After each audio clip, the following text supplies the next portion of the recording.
eleksyon na Bonaire, na outra isla ng também na Holanda, em relação com a eleição de província, não também escolher deputado e parlamentário de província na Holanda tem 12 para 13 províncias, depende quem vota contra, e um total de 355 gemeentes e waterschappen, 21 waterschappen.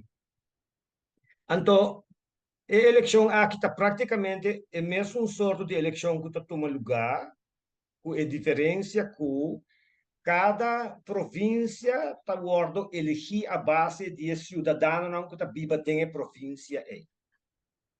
Então, assim que não é membro não de gabinete agora, está assumindo que tem conjunto com o governo central está por aí a governação. Ok? De cada província. A eleição aqui está importante para sobre para botin é governo central, que tinha parlamento, toda a Câmara, pero botin de cada província outro bestuur que está formado de diferentes deputados que tem carteira de finanças, carteira de cultura, carteira de volksgezondheid enzovoort. E botin parlamento. A quantidade de deputado e quantidade de parlamentário está dependendo da quantidade de cidadãos em cada província. E assim tem província que tem 39 assentos dentro do parlamento e outro não que tem menos. E so forth. O que tem importância de eleição de manhã para se toda gente possa realizar Tauta tem desenvolvimento durante o último ano, arriba terreno de, entre outros, sector primário. Na Holanda, na Austrália, na América, na Canadá.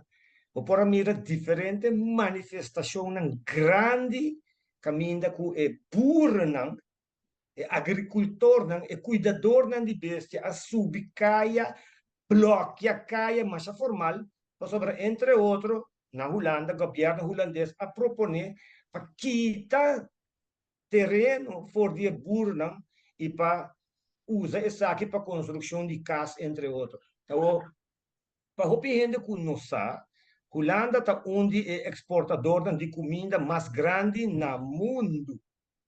Holanda está conhecido como um país que a desenvolver o terreno aqui, mas formalmente.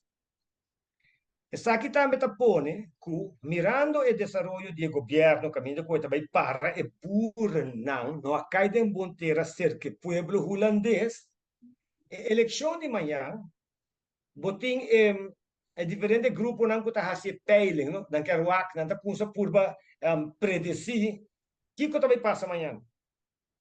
Interessante tá, que tem peiling não,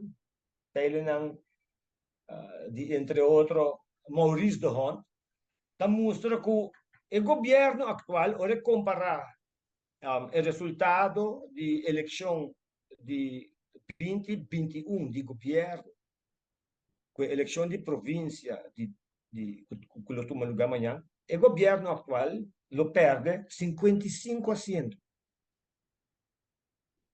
VVD lo queda o partido mais grande, pero CDA, ChristenUnie e D66 está bem atrás.